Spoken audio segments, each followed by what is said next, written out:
Depression is more than sadness. It's defined by two core symptoms: a persistent low mood and a profound loss of pleasure. This triggers a cascade of symptoms that erode sleep, energy, and ultimately, hope. Depression is far more common than most realize, with a lifetime risk of 1 in 5.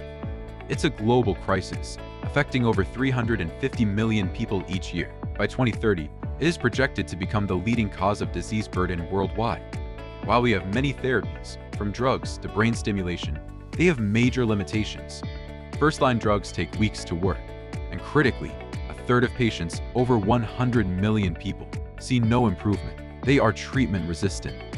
For these individuals, ketamine and ECT offer rapid, life-saving relief, often within a day. But this relief carries a heavy cost, with side effects ranging from dissociation to cognitive impairment. This creates a critical paradox. Our most effective tools are also our most problematic. This led us to ask, how do they work? And most importantly, can we create therapies that are just as fast and effective, but safer? Our latest study answers those two questions. We discovered that the key is a single signaling molecule, adenosine. It acts as the master switch, or the common pathway, that is activated by both ketamine and ECT to produce their powerful effects. This discovery paved the way for safer solutions.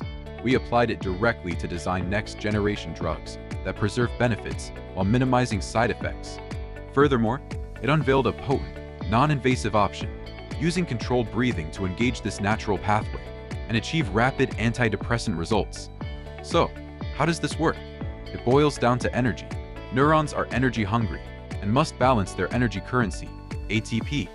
Ketamine disrupts this balance by gently slowing down the mitochondria, the cell's powerhouses. This causes a signal molecule, adenosine, to build up and be released. ECT achieves the same end from the opposite direction. It forces neurons into a massive sprint, depleting their ATP. The result is the same, a surge of adenosine. This flood of adenosine is the key. It acts as a signal, binding to specific receptors on the cell surface, namely a 1R and a 2AR, which then trigger the downstream antidepressant effects, most likely through their activity within a brain area called the medial prefrontal cortex, or the MPFC. And here is the definitive proof. When we block these specific receptors, the powerful antidepressant actions of both ketamine and ECT completely disappear. Our discovery gave us a blueprint to build a better drug. We created a library of new compounds by modifying the original ketamine molecule.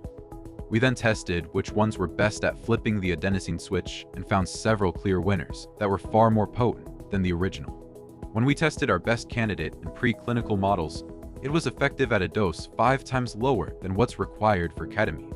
Crucially, at this low effective dose, we achieved a complete separation between the therapeutic benefit and the dissociative side effects.